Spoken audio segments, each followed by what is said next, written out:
What is up? Welcome to another Top 10 Dark Ride Dracula spooky list. This time, we're counting down our picks for 10 of the very best horror TV shows.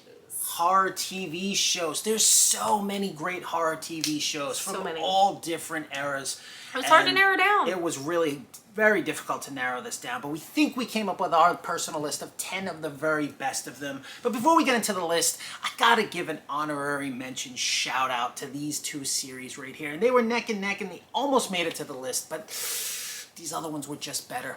And that's Freddy's Nightmares and the Friday the 13th TV series. The thing with Friday the 13th was Jason wasn't in it. Yes. Okay, that right there, especially when that came out, and Friday the 13th was so, like, popular, like, you wanted him to show up in somewhere, and he just never did. I like the stories in a lot of those episodes. Yeah. A lot of those episodes are great. They were. And I love the storylines. Freddy's Nightmares had Freddy as kind of like the Crypt Keeper almost, where he was like the host of it. He'd have these cruel little things he'd say, these ominous Freddy-isms, you know, which were great, and I loved that as a kid. Yes. And, you know, some of those episodes, you know, creeped me out when I was little. Like, It's a Wonderful Life episode. That creeped me out when I was little. I don't know why, it just did. But, you know, and then, of course, Freddy had the 900 number that I called and ran up a $400 phone bill on my grandmother when I was a little kid, you know. It was from watching Freddy's Nightmares. So, a little bit of a nostalgia for that, and, like, both of them. I mean, they're both solid series. There's definitely some crap in there for sure in both of them, but there's some really good episodes in there too. So I wanted to give a special shout out to them. But here is the actual list. And at number 10, what do we have? That is going to be The Walking Dead. Yeah, this is all you. Yeah, you actually have not seen it yet, so we will report back after I finally convince you to watch it. I've gotten close a couple times. I got you to buy it on Blu-ray, but you haven't watched it yet. I'm a Romero zombie guy. I'm Night of the Living Dead. But, you know, horror alumni Greg Nicotero did these zombies. So it's not just an all brand new thing. I know. They've got, you know, some important people working on this. I love other zombie stuff too. Train to Busan's one of my favorite movies. Love that. Just goes to show you, zombies, you know, they've changed a lot, but they're all good. And The Walking Dead, they're really, really well-made zombies. Greg Nicotero does an incredible job turning folks into zombies. Let's get that out of the way. Obviously, you know, everybody has different eras of that series too that they love. Some love the later stuff. I know you love like the first three seasons. First three seasons were just like really perfect for me. Right around the time I was reading, you know, the Robert Kirkman comics. I had the big hardcover books where there'd be like 10 issues in one, and I was working at a collections agency at the time, and I'd just sit there reading it while I was working. And I fell in love with it, and then the show came out, and you gotta pay your bill. Like, you'll pay your bill. Hold on, the zombie. Like, hold on, I gotta see what happens. I'm gonna place you on a brief hold. Okay, thanks, bye. And so I'd be reading zombies and then talking to zombies. So it was a very weird time. But then the show came out, and I just loved it right off the get-go.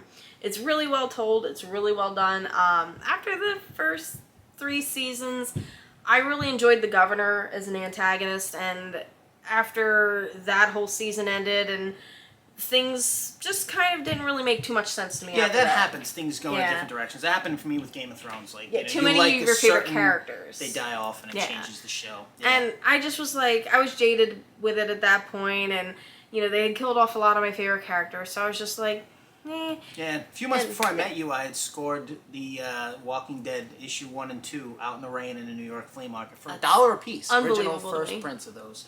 And it's a good thing I didn't know you at the time. Like, can I have them, please? Yeah, they would have been really, I was, you know, a little into comics at the time, and I would have loved to have had those to my collection. But, alas, I did not. And what are you gonna do? You got the money. That's it. Good thing. It's great, you know, it's a great show, and we will report back when I finally get them to watch it. Yeah, I don't think it'll ever happen, but we'll see. I mean, classic, huge, iconic show. I remember, you know, once that thing took off, you had like small lines at the horror cons, and then all of a sudden there was 1,000 women in line to meet Norman Reedus. It was like the biggest thing ever. Only in a line of like 10 people when I met him. So you were an early I was an OG from the get-go Walking Dead fan. I don't think I waited any more than like 10-15 minutes to meet anyone. And then it changed. Yeah. Then there were 1,000 screaming fans in line. When I saw Carl, he was this big, and I'm only 4'11". So all right, so there it is. Carl's Walking a man Dead. now. Whoa. All right, that's it at number 10. Not like that at all. Walking Dead. Just saying, it's been a while. Easily the most iconic, I guess, horror show of all time. I mean, at least most popular. Especially in recent years. Maybe not years. iconic, but definitely like the most popular. Definitely highest grossing. All right, so that brings us to number 9. At number 9 on the list, this one right here, one of my favorite TV shows ever, the original, the OG Twilight Zone. Yes. This one, I'm an OG monster kid. I'm like from another time, you know what I mean? Old soul. I just love the classics, the originals, 50s, 60s sci-fi horror stuff is just it's warm blanket stuff. Yes. Twilight Zone fits right into that perfectly. I love so many of the episodes that I can't even narrow it down to my favorites. I love them. I love Rod Serling. I think for me, he's up there with like Vincent Price and all the iconic voices, personalities. And I can hear him in my head right now. Yeah, I mean, really, like he just man, gives you the chills. First times I seen Twilight Zone, it was like wow. And so many great episodes. I love that style of acting, just that style of storytelling. Twilight Zone just checks all the boxes for me. I love that show to death. And that's why this isn't in chronological order, because there's it's all over the so place. many episodes of that I love. I love Twilight Zone. So that's it at number 9. Brings us to number 8. At number 9, this is something you and I agreed on when we first met each other. One of the first things we ever were like... It was Monster Squad and this were like the two big things right here. And at number 8, what is it? Are You Afraid of the Dark? Love it. I'll never forget being a little kid watching Snick for the first time on Saturday night. The debut of Snick. There was 4 shows, each a half hour long. Took up 2 hours of your Saturday night before you had to get your ass to bed. And it started off with, there was the 3 comedy shows, and then the last half hour was Are You Afraid of the Dark? And I remember, like, that spooky intro came on. And I was little, and I was staying over at my grandparents' that night, and we had a thing where, my grandma would pick me up. We'd get pizza from the local pizza place, and, she'd rent me a couple movies. And then, this time it changed because Snick had started, and that's when Are You Afraid of the Dark started. Snick at night. And I will never, ever forget seeing Are You Afraid of the Dark for the first time. And I was just like, wow, I want to be part of the Midnight Society, but I'm also a little chicken shit. Well, that's the thing. There's definitely a connection there between, like, Are You Afraid of the Dark, Midnight Society, and, like, the Monster Squad. Yeah. It's a group of kids that are into monsters that, like, go And on I'm little like... monster adventures. It makes perfect sense. And so many, Are You Afraid of the Dark, especially the first handful of seasons, had just this great storytelling. Amazing stories. And I mean, a lot of episodes were legitimately creepy. And they hold up too. Like Zebo, creepy. Still freaky. Great ambiance. You look at that episode, like the set and the whole backdrop of that, and like the Zebo thing. I love that episode. With the poltergeist, where like he would put like the Q on the wall. Yeah. That thing's face still freaks me out. I know. Like, how you watch stuff when you're a kid and then, like, you kind of look at it through rose-colored glasses as an adult, where it just has, like, that warm, fuzzy nostalgia feeling when you look back, but then when you watch it, you're like... Yeah. Eh. No, Are You Afraid of the Dark is still great. Are You Afraid of the Dark definitely holds up. And they've even made new, like, little mini-seasons. And those are good, too. Yeah, very, very good. Those are really good. Yeah, like, I'm... Yeah, those are all kinds fan. of good. Yeah, those are great. Those are great series. The original, that's what we grew up with. And that just, and I still love those episodes. When that Zebo episode comes on, I'm still like, wow, this just blows me away how cool this is. A lot of great ones. It's totally creepy. Love that stuff. Are You Afraid of the Dark? Fantastic show. Coming in at number 8. It brings to number 7. At number 7 on the list. This one, for the first 2 seasons, I think was a masterpiece. That Scream. Surprised me, honestly. So good. Like, I like the first Scream movie, but I was never really fanatical about it. I like the show more than the movie. The first 2 seasons of that show that came out, what was it, like 2015? I think it was. Absolutely amazing. And the thing is, it's like, normally, I'm not a huge fan of horror that takes place in modern times, where they're bringing technology into it and they're bringing kind of modern themes into it. They usually lose me.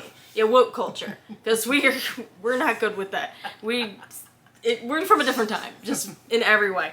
And the Scream series was just like, it starts off with like a cyberbullying thing that awakens this evil in Lakewood, basically, and then the whole Scream mass killings begin again.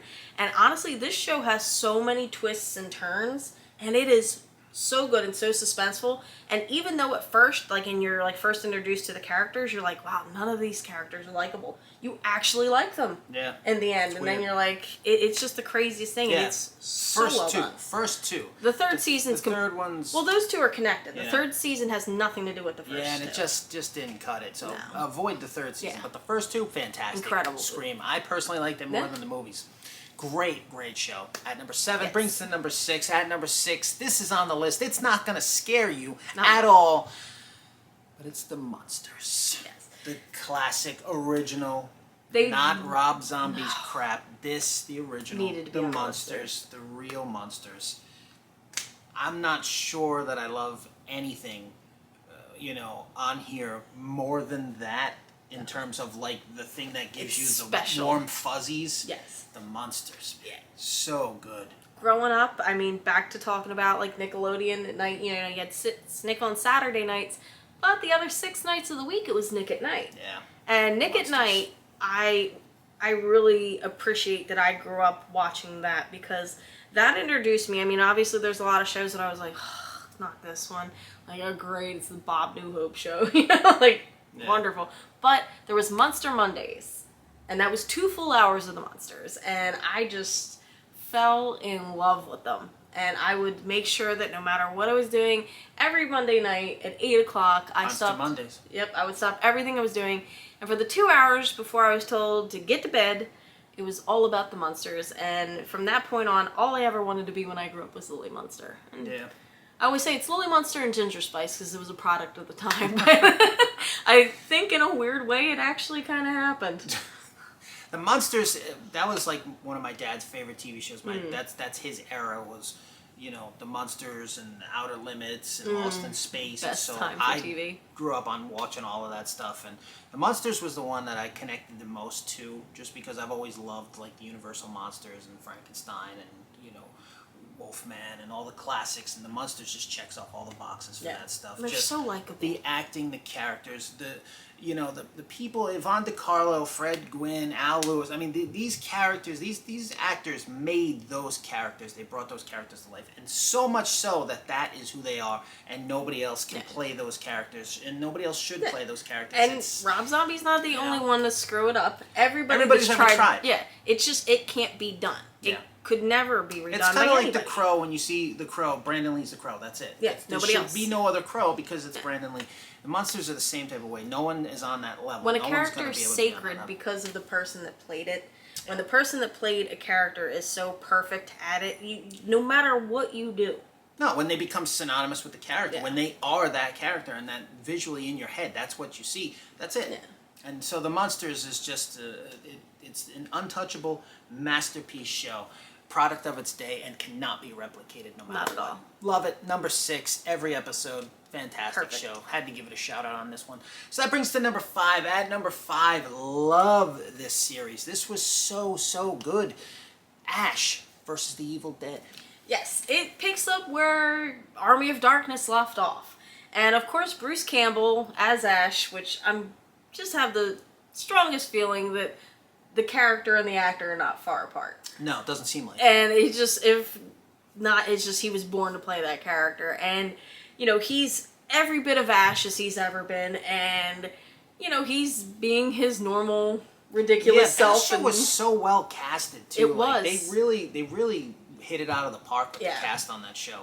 And, They're so good. the storyline was just like kept you interested episode after episode. Mm. Sometimes a lot of those shows will come in and you want to like it, you just don't. Like, Yeah, like 'cause of the I Know What You Did familiarity. Last Summer. I was That like, was I not loved good. the I Know What You Did Last Summer movies. So when that show came out, I was like, oh, I'll check this out. I think I might like it. And then I was like, I just don't. Yeah, we watched like one So episode and it's it's tough.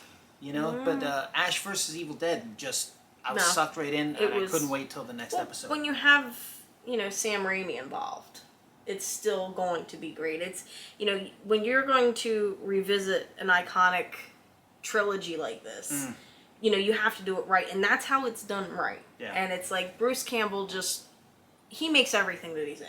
And this is no exception. And it's just, it was really cool to see him reprise the role and, adding the new characters in with him. It's just... And they just shared the new photo of the new Evil Dead coming out, which is a homage to the original. So I can't wait to see that when it comes out. Yes. That show, great. Loved it. Every episode was great. Ash vs. Evil Dead brings to number 4. At number 4 on the list, this show was criminally robbed. One of the greatest shows to ever exist on one of the greatest channels to ever exist. To this day, all these years later, I still miss this channel. FearNet, Holliston. I miss FearNet like crazy. That is what all the other streaming services combined with Shudder and Netflix and everybody else combined has not been able to replicate. FearNet. FearNet was so good. Their programming, they had such great original programming. They had these like great little segments in between that were just fantastic. I can remember Sam from Trick or Treat, all these great, cool little Seasons scenes. greetings. Just so much great stuff and great content. Holliston was just this awesome little show. Yes. That just, you know what I mean? Like you when you would watch Holliston, it was like you're hanging out with your buddies. Yeah. You know what I mean? And they're from where you're from? Yeah, they're not. I grew up 30 minutes from where they were supposedly from on the show.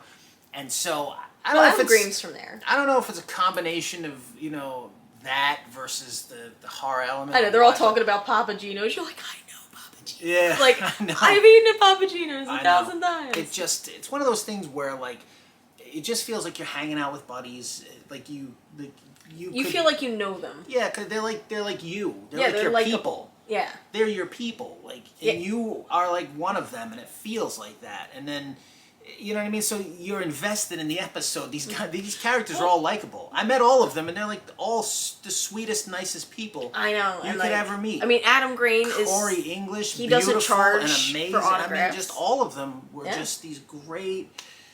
I love that whole cast. Yeah. Just the nicest people ever. And then Dee Snider being in it, he was great, and of Dave course, Brockie, oh rest my in God, peace. I mean, I love that show. Yeah, it's such a special show. I've seen every episode multiple times, and I still put it on, and I'm still like, I love this. One of the best episodes is where it's got Danielle Harris and Kane Hodder in it. Great episode. And it's like, it's playing into every horror guy's fantasy where Danielle Harris is, in the clown costume, and she turns out to just be nuts, and she's terrorizing Adam Green, and Kane Hodder's petting a fake cat. Like, it's just the craziest episode, but it is hysterical. Yeah. And every episode, like, it's funny, but there's also the drama element to it. And, like, it sucks because it's, like, the first 2 seasons, like, they were set to do a 3rd season, and it ends on this cliffhanger. Yeah. And you're like, and no one ever know! Like, I remember I had gotten into it, like, I'd seen some episodes with you after it had been out, but then I went back and I rewatched it all in its entirety, but you gave them to me in the wrong order, and I watched season 2 first. And I see the end of season 2, and I'm like, great, I'm going to find out what happens. And I put it on, and it starts season 1. So I was just crushed, because I'm like, now I'm never going to know. Yeah. But yeah, and FearNet ending is why that didn't do a 3rd season. And it's just... And it was teased for a while. Adam did tease that it could possibly come back for a 3rd season. I it hope just didn't. so. And it's never too late, guys, please. Yeah, I don't please, know if Adam. they could do it now, but I mean, I would love it. I would absolutely love it. But just those, I need so closure. special. Loved Holliston. One of the best shows ever. Really. So there you go. Number 4 brings us to number 3. At number 3 on the list, this for sure the scariest show on the list without question. This one, underrated. This was an amazing show. The Exorcist. Yeah, the first season of The Exorcist. Now, this movie, this series supposedly picks up after the first movie. It doesn't have, like, Reagan in it. It's not like that, in the way that it picks up. But it's just based off of, like, this evil is still lurking out there kind of thing. So it's stars Gina Davis, and it's just, it's set in modern times, but just her daughter comes home from college, and she's not the same, and she knows that something's wrong, and she obviously enlists the help of their local priest, but stuff gets scary as hell. Yeah. Like, for this to be, like, normally, what you would see on TV versus what you see in a movie, there's a world of difference, but they didn't pull out any of the stops. Yeah. They put, like, that's the most terrifying thing I've ever seen on a TV show. Yeah, it's a scary show. Yeah, and it sucks because it's like the way that the first season leaves off, I think that it didn't set the second season up as well as it should have, and that's why the second season didn't do well, and that's why it got canceled. Because obviously second season didn't do anywhere near what the first season did. But it's a shame because it still was a good. great show. I like the second season too. Not as much as the first, but I like the second season. First too. is terrifying, and I think you can still watch it on some streaming services. So yeah, check it out. It's really really good. I mean, there was so many. Sometimes that happens. You know what I mean? I mean, I could have easily put like Salem on the list. Salem was a fantastic show, and I loved that. There was a lot of scary stuff in Salem too, and then that also just ends on this cliffhanger. I mean, it's like. It's unfortunate if things don't do the numbers they want them to do. I feel like sometimes the best shows get canceled, and then you'll have shit like Friends or Seinfeld that just lasts to infinity. Yeah, it's like really, or, where you're just like, really, like you This cancel one? this good stuff and you get rid of that kind of stuff. I don't know. Those, fantastic show. I loved The Exorcist. That brings us to number 2. At number 2 on the list. This one, grew up with this, just hugely iconic. So many great episodes.